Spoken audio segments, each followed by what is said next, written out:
Om Shanti. Astro सुशील Dwivedi channel में आपका स्वागत है। मित्रों, आज का जो विषय है वो कष्टकारी जीवन में किस तरह से सहायक होती है केसर और नागकेसर। ये दोनों ही औषधियाँ हैं, खाने में भी प्रयोग किया जाता है, हम मस्तक पर तिलक भी लगाते हैं, लेकिन माँ लक्ष्मी को ये दोनों ही वस्तुएं बहुत प्रिय हैं। केसर सभी परिचित होंगे।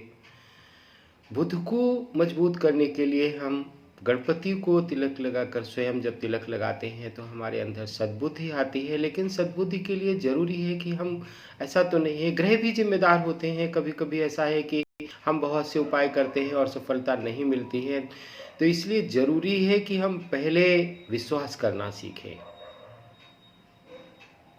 यदि भरोसा ही नहीं है और कर्म भी नहीं करना चाहते, बात पर एक ही चीज आती है, अरे हम भगवान को तो मानते नहीं, पंडित जी ने बेकार बता दिया, हम कर लेते हैं लेकिन मुझे कोई भरोसा नहीं, तो केसर भी बर्बाद कर रहे हैं, समय भी बर्बाद कर रहे हैं। तो फिर आप जैसे चल रहे हैं अपना चलते जाए। पहले तो भरोसा करना सीखें। साधना के साथ सबसे बड़ी चीज है भरोसा करना। ज्योतिष पर यदि भरोसा करते हैं तो ही आप आचार्य के पास जाएं और उसके उपाय करें। कोई भी उपाय असफल नहीं होता, असफलता हमारे विचारों में होती है और हम अपने विचारों के साथ असफल होते जाते हैं। दोष ज्योतिष को देते हैं, भगवान को देते हैं या पंडित जी को दे देते हैं कि उन्होंने तो पूजा की, हमारा तो कोई भला ही नहीं हुआ। भाई, पूजा जब हो रही थी तो आप बार ही अनगिनत लोगों से कह चुके थे, अरे किसी ने बताया था हम पूजा करवा लेते हैं, मेरा तो कोई मन था ही नहीं। तो बताइए ऐसी पूजा आपको कहाँ से लाभ देगी, क्योंकि आप तो उसमें नकारात्मक ऊर्जा 100% नहीं, उससे भी ज़्यादा भर चुके हैं। तो इस तरह के ना कभी कार्य करें, ना ही अपनी बर्बादी करें। तो मित्रों, ना जो केसर होती है, हम केसर खाने में प्रयोग करते हैं, बुध बहुत अच्छा होता है। यदि कभी भी हमारी लक्ष्मी की समस्या है, लक्ष्मी का आवागमन बंद हो गया, अचानक हमारे परिवार में लॉस होते जा रहे हैं, समस्याएं बढ़ती जा रही हैं, व्यापार भी ठप होता जा रहा है, तो थोड़ी सी केसर किसी भी शुक्ल पक्ष के गुरुवार को लाल कपड़े में सफ़ेद कौड़ी भी ले लें और सफ़ेद कौड़ी 5 कौड़ी या 8 कौड़ी लाल कपड़े में बांधे, थोड़ी सी केसर भी उसमें बांधे और धन अस्त्र रखने के स्थान में माँ लक्ष्मी का ध्यान करते हुए रख दे। साथ ही अपनी तिजोरी पर माँ लक्ष्मी की धन वर्षा करते हुए फोटो जरूर लगाएं और माँ से प्रार्थना करें कि माँ,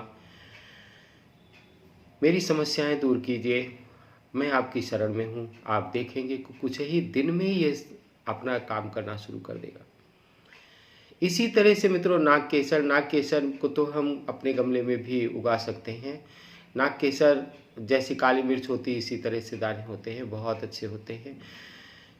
जब कभी नागकेसर का प्रयोग करना हो तो नागकेसर का फूल हम मंदिर में भी सोमवार को चढ़ा सकते हैं। जैसे ही किसी भी शुक्ल पक्ष में सोमवार आता है तो सोमवार को हम जाएं और भगवान शिव पर, अथवा माँ लक्ष्मी की यदि मूर्ति है, माँ दुर्गा की मूर्ति है, तो वहाँ भी आप उस फूल को चढ़ाएं, उनके चरणों में रखें, माते आप मेरी मदद कीजिए, अथवा भगवान शिव से, प्रभु आप मेरी मदद कीजिए, और उन पर चढ़ा करके शिवलिंग बाकायदा साफ करें, उस पर चढ़ाएं और प्रणाम करके वहाँ से लौटे। आप देखेंगे कि आपके घर में बहुत सी बरकत होने लगी है।